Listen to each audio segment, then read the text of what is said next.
Hello guys, welcome back to my channel. Hello if you're new here, I'm so glad that you have joined.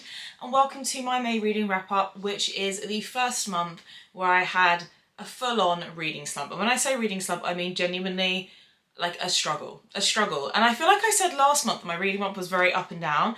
This was kind of the same, but I feel like the month previous I didn't actually fall into a slump, it was just up and down.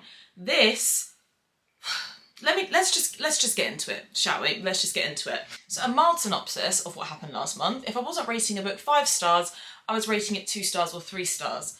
And to top it off as well, because I feel like that is one extreme to the other, didn't DNF anything, but the lowest rated book was 2 stars, probably should have been a DNF.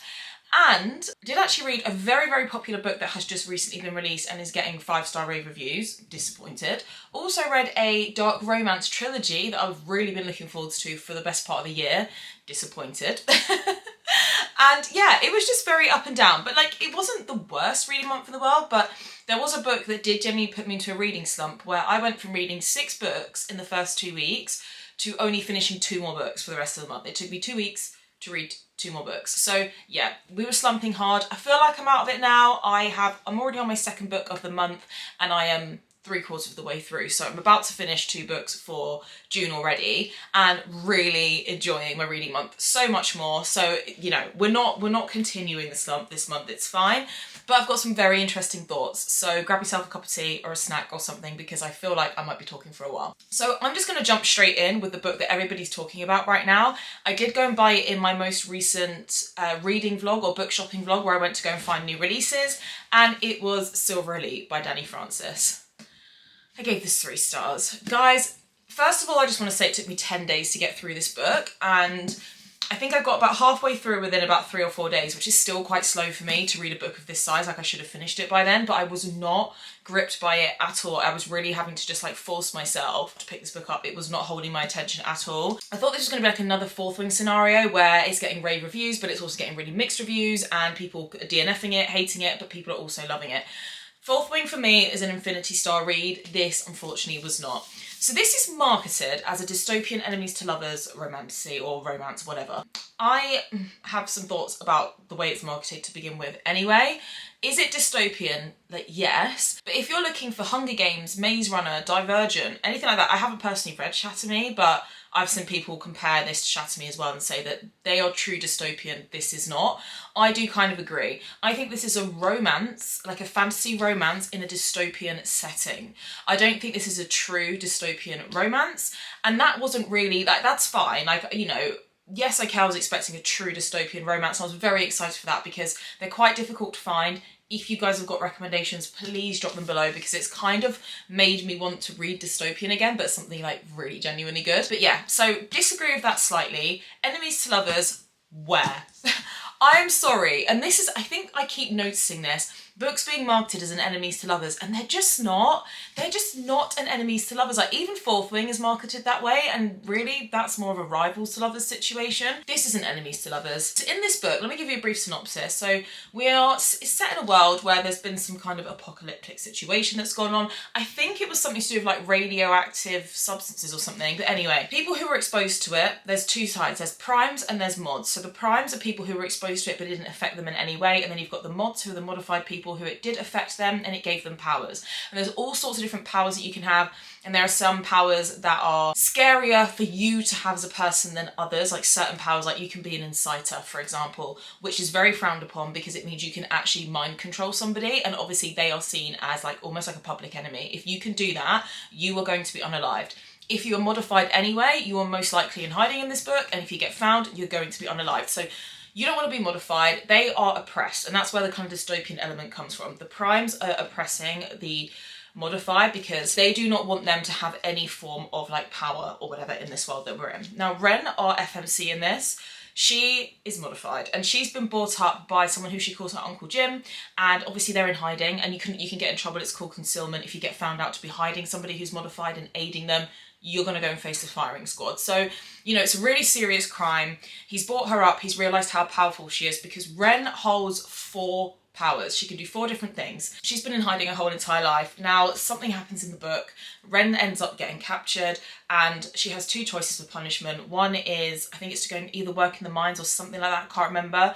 But because she made this unbelievable shot that at an animal that was attacking a child, a shot that not many people can make, they decided to put her into Silver Block. Now Silver Block is basically military training, and if you exceed in Silver Block you can get into Silver Elite, and Silver Elite is almost like Black Ops style, you know, they get on all of these sorts of things that you're not, you know, the general public don't know about. It's like secret missions, kind of like that kind of vibe. So she goes into Silver Block and Silver Elite. Now, because there are people in this being oppressed, naturally there is like an uprising that's happening behind closed doors, and Ren is a part of that. So when she gets into there, she's essentially like a double agent where they just want to try and get her into Silver Elite so that they can get inside information on what the primes are planning, on what they're doing and what's going on out there. And that's where she meets Cross, our MMC, and this is described as like this slow burn enemies to lovers scenario. Honestly, I wasn't feeling any of that. I thought the romance in this was pretty dead. It just did not grip me at all. I don't think they're enemies. They go from not really giving each other the time of day at all to suddenly just really lusting after each other and then falling in love very quickly. Now, there are a lot of twists and turns in the last 30% of the book, which genuinely were really good. And if you wanted me to rate the last 30%, I'd probably give it a 4.5 star, genuinely. The last, you know, it was really good. I did see one of the twists coming, but the last 30% was good. The first 70%, I was so bored, you guys. Like, I was just so bored. It wasn't exciting. There wasn't any tension. There wasn't any slow burn. I did not feel like there was any high stakes. Like, Ren needs to get into Silver Elite, right? And I'm like, I didn't feel like if she didn't get into Silver Elite that there would be any consequences for her. Like, I didn't feel this need. I didn't feel the desire and the burning, like, passion for this book at all. And I just think that's where I was disappointed. Like, do I think it's bad? I really don't think it's bad. I think it's fun, it's easy and simple. And that's the best way I can describe it. I didn't find it exciting. I didn't find it particularly that fast paced until the end. And I just didn't think the romance was anything like I thought it was going to be. Cross as a character is actually kind of great, but he's kind of really sometimes also he's kind of just giving a whole lot of nothing at times in this book. So yeah, it was just a bit of a disappointment, but I did want to just give like a bit more of an in-depth review on this one because obviously it is very popular at the moment, and I wouldn't say that I'm harsh with my ratings with books. Like, I don't give 5 stars out very easily at all. But I'm also very picky. I haven't really given many 4 stars out this year either. So just take that from somebody who's not particularly harsh with the ratings, but I'm also not the most easily pleased either, that this was just a bit of a 3-star average read for me. Now let's just get my next book out of the way, which is my 2-star read. Let's get the negativity gone.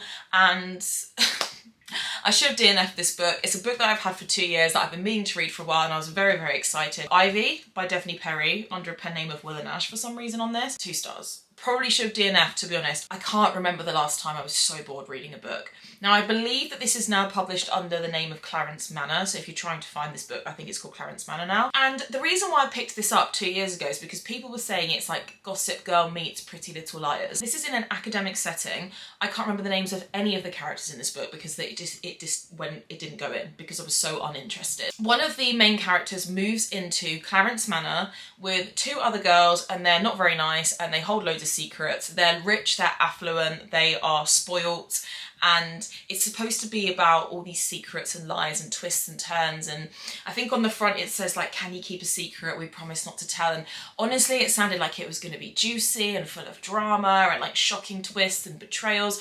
And it was, honestly, I have never been, this is in my top 5 biggest disappointments of books that I've read ever in my life. It was just boring. And the characters lacked so much depth to the point where in books like that, I think you need to really connect and really root for characters and feel like if this secret gets out, this is going to be disastrous. Or if this person finds out from this person, like, oh my God, imagine what that's going to do to the plot. You know, they're this close to finding out and this is really exciting. No, I just did not get that from this at all. I can't even remember what the secrets and stuff that came out by the end, but even the secrets themselves were just so bland. And yeah, I don't know, the book itself was just bland. I really hate talking about people's books so negatively, but I'm also not going to lie to you guys, and I'm always going to give an honest review, but this was really so bad. And the only reason why it got 2 stars is just purely because I didn't DNF it, but I did skim read probably the last 30% because I just wanted it to be over. But I was also kind of annoyed that I'd spent 3 days reading it and I wanted to just make sure I'd finished it. So I don't recommend this book, to be honest. This is not something that I would recommend. You may enjoy it more than me, you know, just because I don't like it doesn't mean that you won't, but I personally cannot in good faith recommend you this book. Okay, next let's get into a trilogy that I have got. Oh wow, I mean there's a lot to unpack here, but I read the Frozen Fates trilogy by Pam Godwin. So the first book is Hills of Shivers and Shadows, which I'm sure you have most likely seen floating around on like Book Talk or something, by Pam Godwin. And then also the second book is A Cage of Ice and Echoes, and then the last book is A Heart of Frost and Scars. This was kind of like one of the biggest surprises in terms of storyline and stuff, but then also the biggest disappointments. Now this book is a dark romance. It does lean a little bit taboo in terms of relations, familial relations. It does lean a little bit taboo, but they come from twists to the plot line that you don't find out till later on. That's not even what I had an issue with. I really don't care about reading taboo romance, to be completely honest. It's just that I found that this was extremely long and drawn out, and I thought the romance in this was very lacking. Now, it is something you need to check your triggers for. The first book, definitely the darkest, and then it's not so bad as you go on. But I really feel like this probably could have actually been one longer book or a duology. It didn't need to be 3 books. But basically what happens is Frankie gets kidnapped in there. She gets kidnapped by this guy who she, at the time, is like, I have no idea who you are. I don't know what you want with me. I don't know why you want me. And she gets kidnapped. And when I say kidnapped, and I mean literally she gets taken to the Arctic Circle. So she lives in Alaska anyway, so obviously they're not that far away, but she gets kidnapped by a plane. She's drugged, she's taken across boat and then to a plane and then flown out to the Arctic Circle to this isolated cabin. Now she has no idea what this guy wants with her, and he has got 3 sons. Wolf, Cody, and Leo. That's it. Well, their names are actually Wolfson, Kodiak, and Leonid or something. And no disrespect if you know anybody with those names, but I could not take those names seriously. So Wolf, Cody, and Leo I can work with. They have been living out there their whole entire lives, so they're kind of extremely sheltered in a way. When she gets there, obviously she doesn't get the most pleasant welcoming, and you find out as the books go on, because there is a lot of mystery surrounding her kidnapping and who these men are to her, why she was taken, how this links into her everyday life. But while she's out there, you come to realise that her captor is way more linked to her than you could have ever thought. Now, the reason why these boys live out in the Arctic Circle, and because of the way they've been brought up and are so isolated from the outside world, they've never been in the normal world. It is extremely dark. Their situation as well and what they've been through whilst being kept there, very, very dark. Some bits just quite shocking to find out and read about. It is super, super dark, so just be aware of that. But like I say, that's not what I had the issue with. I just felt like it was really dragged out, and I just didn't really buy into the romance between her, because obviously, you know, it's her captor and 3 boys. It's her and the 3 men. Now, on top of all of that, I did not realise that this is kind of more like a dark survival romance, and it's basically about how she survives the Arctic Circle with them, and not just about just like her mental well-being or just the fact that she was taken in the first place, but genuinely like surviving out there, because the winter is coming. They haven't got enough food to get through the next like 6 months. They get no daylight once winter comes, and they literally don't know how they're going to survive and make it through this winter, because they find themselves in a situation that they didn't think they were going to be in throughout that winter. And that is what the second book mainly focuses on. The third book mainly focuses on them trying to integrate back into society and who survived, who didn't survive, because there are characters in this who don't survive. There was just so much going on, and whilst the storyline and stuff quite different and quite unique, I've never read a dark romance like this before, but the actual romance side of it for me just wasn't really there. It is really spicy, but I just kind of, there's a lot of trauma bonding naturally. Obviously, the situation that they're in, what are you going to do in that situation? It is really like almost haunting to read, to be honest, and very tense. But yeah, I just didn't buy into the romance, and then by the last book I was just kind of, I just didn't I didn't care by the end, to be honest. So I gave the first book three stars or 3.5 stars. The second book was my favourite. I gave that 3.75 stars. And then the last book, I think I gave like 3.25, 3.5 stars, something like that. So, you know, not the worst ratings in the world. I do actually recommend this because this is one of those trilogies that I think, just because I wasn't obsessed with it, I think there's a lot of dark romance readers out there who will absolutely eat this up. Writing, as always, from Pam Godwin, incredible. Like, the writing was so good. But yeah, just the romance and the execution of the romance between all of the characters, not my favourite. But if you like something a bit taboo, if you like something really dark and you like something tense, then I do really recommend the Frozen Fates trilogy. Okay, now let's get on to my favourite reads of the month. All of these were 5-star reads. Every single one, which I can't believe, because up until May, I think I'd only had 4 other 5-star reads. But I finished, let me get these the right way round, but I finished the Windy City series by Liz Tomford, and this has become one of my all-time favourite series ever. For a contemporary sports romance, I never thought I'd say this, but this was just incredible. Caught up, play along, rewind it back. This only came out this month. I had to buy it straight away and read it the minute it came. All 5-star reads to me. Absolutely adore them. So these 2 books follow the Rhodes brothers. This is a single dad cross nanny, like grumpy single dad, alternative, sassy nanny. Absolutely love this. I did only give, actually, I'm lying. I actually gave this one 4 stars. I was thinking of Right Move that I gave 5 stars. I gave Caught Up 4 stars.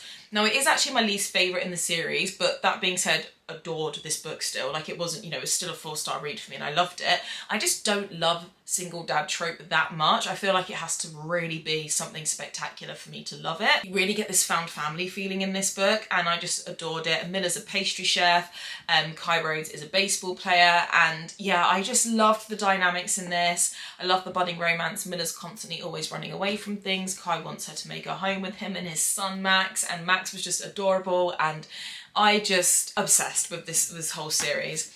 Now, Kennedy and Isaiah, this is a fake marriage. Well, it's actually an accidental marriage / fake marriage, because Kennedy and Isaiah accidentally get married in Vegas on one drunken night out. However, Kennedy, he has been lusting over and kind of almost half in love with for 3 years. She is the sports doctor on their team. And so obviously we've got the forced proximity, also the forbidden romance, because they're not allowed to be together, because obviously she is a working professional on their team, and she always thinks that Isaiah is just like this happy-go-lucky, flirty, cheeky guy, like will sleep with anybody, and she just does not buy into his act at all. She does not give him the time of day. So watching these two finally, well, I mean, obviously Isaiah already always liked Kennedy, but watching Kennedy's character development in this was like nothing else. Absolutely loved this book.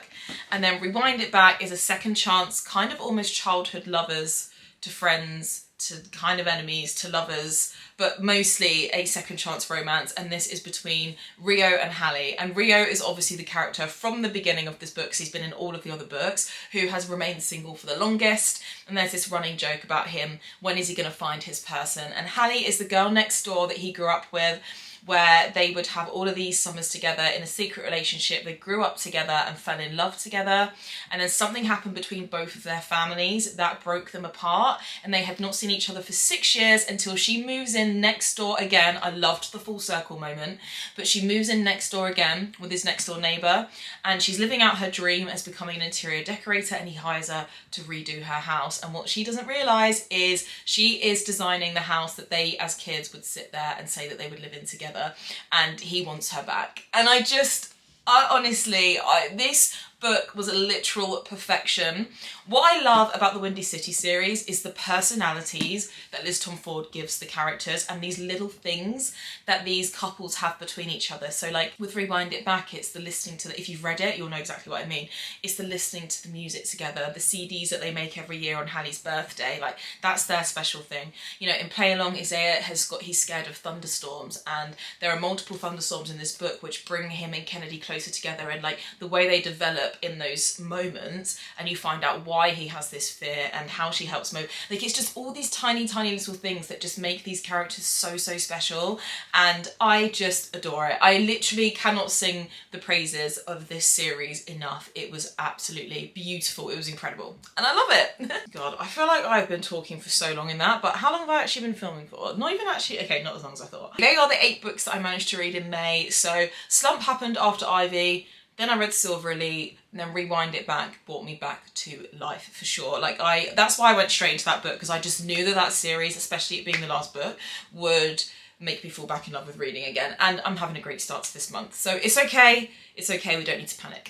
I'm annoyed though, because I was kind of on track to probably read like 12 books that month. And yeah, that didn't happen. Also, it's not about how many books you read. It's not about the quantity. It's about the quality. But I just was so excited last month. And yeah, if you watch my TBR jar for May, that a lot of that didn't happen, and I don't want to talk about it. But anyway guys, thank you so much for watching my video. Don't forget to give it a thumbs up because it really helps me out. Let me know in the comments down below what your favourite book was last month. Not that I need any more recommendations or any more excuses to potentially get something new, but I love hearing what you guys have read if you have the same reading taste as me. I've read a few recommendations that you guys have left me over the last year and a half and really loved them. So make sure you let me know down below. Thank you so much for watching my video, and I'll see you guys in my next one.